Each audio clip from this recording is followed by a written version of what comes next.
जय हिंद दोस्तों, स्वागत करते हैं आप सभी का आपके अपने यूट्यूब चैनल जैकपुर पे। तो कल आप लोगों का हिंदी ए का एग्ज़ाम होने वाला है फर्स्ट सिटिंग में। और ये जो आपके सामने है ये हिंदी का मॉडल प्रश्न पत्र है 2023-24 जो जैक के द्वारा है जारी किया गया था। यकीन जानिए यहाँ पे आप लोगों का जो 40 क्वेश्चन दिया गया है, उम्मीद है 20 से 25 क्वेश्चन आपको इसी मॉडल पेपर से पूछा जाएगा, क्योंकि आप लोगों के लिए केवल और केवल एक ही मॉडल पेपर दिया गया है। तो सारा का सारा सवाल, आधा से ज़्यादा सवाल आपको यहीं से आने वाला है। तो पूरा पैटर्न को देख लीजिए, समझ लीजिए किस प्रकार से आपका क्वेश्चन पूछा जाएगा।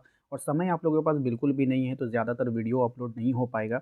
लेकिन आप लोगों का लाइव क्लास में बहुत सारा डाउट को क्लियर किया जाएगा। तो आप लोग लाइव क्लास को ज़रूर से ज़रूर ज्वाइन कीजिएगा।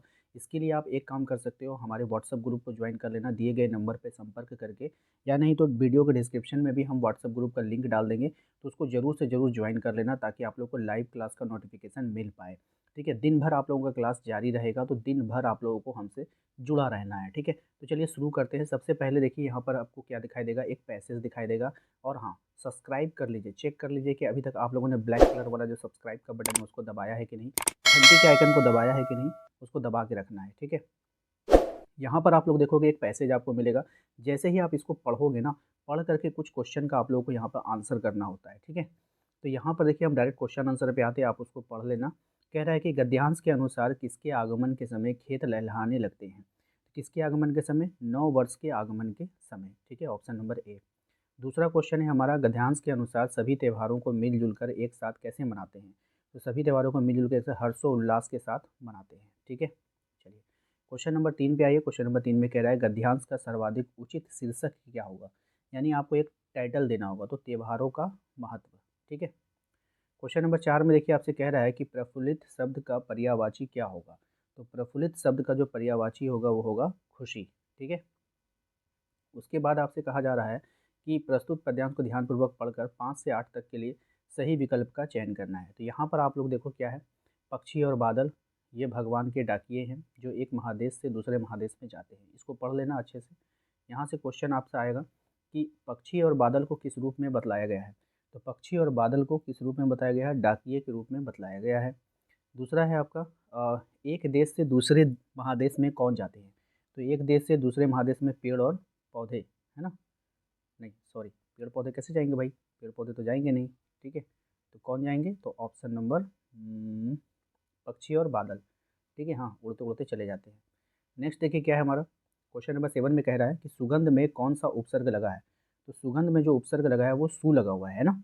चलो नेक्स्ट देखो क्या है हमारा, कह रहा है कि पद्यांश का उचित शीर्षक क्या हो सकता है। यानी शीर्षक जब भी आपको बोलेगा ना, एक टाइटल होगा। और टाइटल वही होता है जिस वर्ड का इस्तेमाल कविता में या फिर पैसेज में बहुत ज़्यादा बार, है ना, क्या होगा, बहुत ज़्यादा बार इस्तेमाल होगा, तो वही होता है। ठीक है, तो राइट आंसर हो जाएगा प्रकृति के संवाहक। ठीक है, संख्यावाचक विशेषण की पहचान करना है। तो देखो लाल टोपी, इसमें कोई भी नंबर है नहीं है, गोल चश्मा कोई भी नंबर है नहीं है, अच्छा आदमी कोई नहीं, दो बैल, यहाँ पे दो दो क्या होता है, एक संख्या होता है ना, इसलिए ऑप्शन नंबर क्या हो जाएगा हमारा, डी हो जाएगा। कह रहा है विज्ञान शब्द में इक प्रत्यय लगाने से कौन सा शब्द बन जाएगा। तो देखिए विज्ञान में जब इक लगाओगे तो वैज्ञानिक बन जाएगा, ऑप्शन नंबर सी हो जाएगा। क्वेश्चन नंबर आते हैं 11 पे, कह रहा है इनमें से सरल वाक्य का उदाहरण कौन सा है।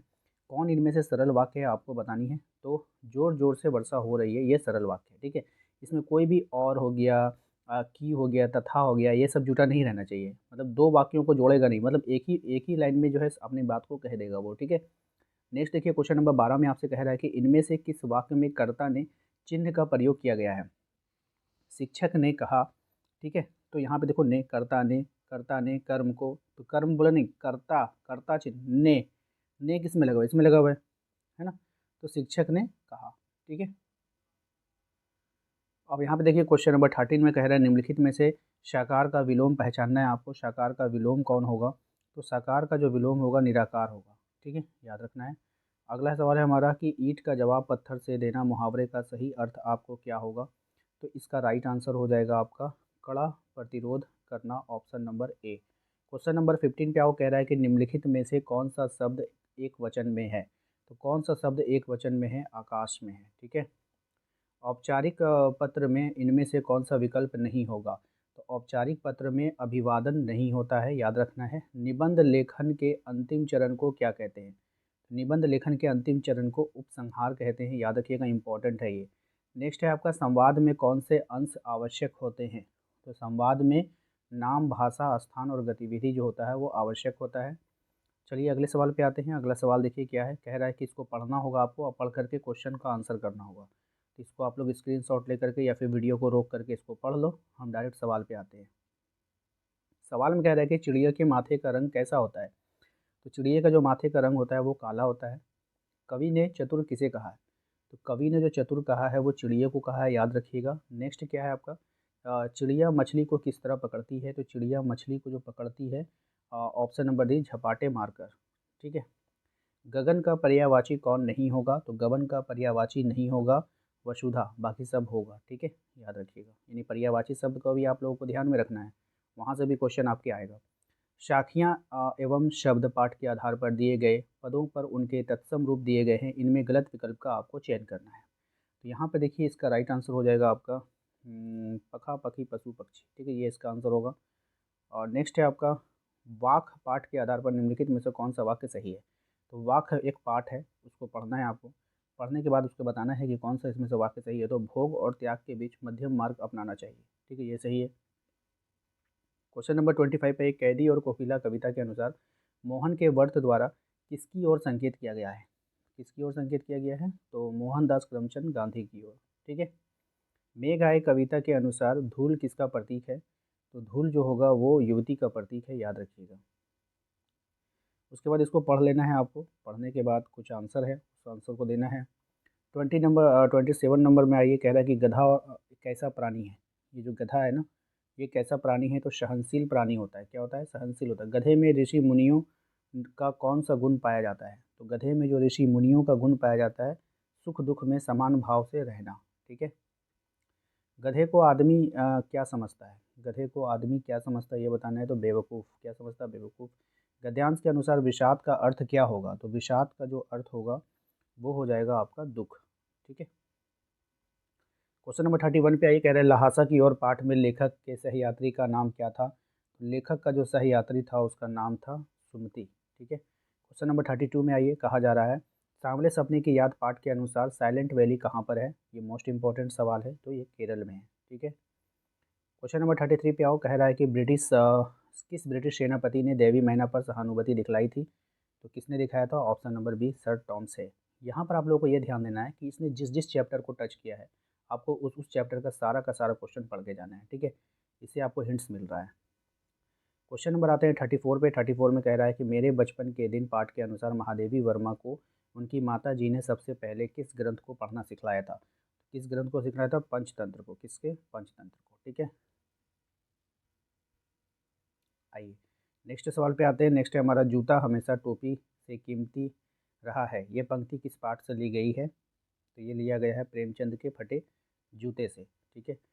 नेक्स्ट क्वेश्चन है आपका 36 में, कह रहा है कि मेरे संग की औरतें पाठ में लेखिका की नानी ने अपने पति के मित्र प्यारे लाल से अपनी पुत्री के लिए कैसा वर ढूंढने का आग्रह किया। तो कैसा वर ढूंढने का, आज़ादी का सिपाही। ठीक है। नेक्स्ट देखते हैं क्वेश्चन नंबर 38 में, कह रहा है कि रीढ़ की हड्डी एकांकी के रचनाकार निम्नलिखित में से कौन है। तो इसमें जो रीढ़ की हड्डी के रचनाकार हैं वो हो जाएंगे जगदीश चंद्र माथुर। ठीक है। क्वेश्चन नंबर आता है 38 में, कह रहा है कि रीढ़ की हड्डी एकांकी में विवाह योग्य कन्या का नाम क्या है। तो विवाह योग्य जो कन्या है वो है उमा। ठीक है। निम्नलिखित में से किस पाठ में विस्थापन का दर्द है। ठीक है। तो इसका राइट आंसर हो जाएगा आपका माटी वाली। क्वेश्चन नंबर आते हैं 14 पे। क्वेश्चन नंबर 14 पे देखिए, कहा जा रहा है कि माटी वाली पाठ किस शहर का वर्णन है। तो माटी वाली पाठ में जो है आपका वर्णन है टिहरी का। ठीक है।